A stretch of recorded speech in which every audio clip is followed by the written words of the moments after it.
台南市场古迹西市场历时3档半，耗资将近2亿，进行古迹修复工程。整个工程一正日完工，预计伫咧明年农历年前，外部卖店摊商会当回归营业。市长黄伟哲14日特别前往现场视察修复成果，并宣告市场古迹西市场的活化工作要来正式启动。因为这个地方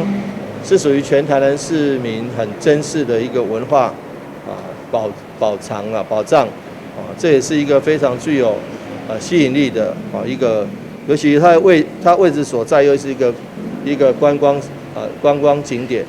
那它建筑本身又非常有特色，那所以我们也希望说，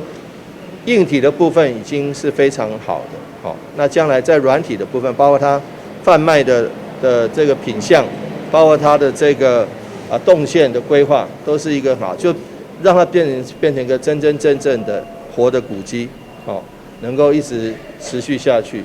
西市场以及边仔的金蕉仓库兴建伫咧日本明治时期，是当时南台湾上有规模的现代化市场。原本是无做建筑，后来因为风台倒去，伫咧1912年重建，成为台湾上早使用钢筋混凝土建造的公有建筑之一。至今100年，市府持续进行周边街道改善、古迹再利用以及商圈活化。未来结合中西区其他的古迹景点，和旧城区展出新的面貌。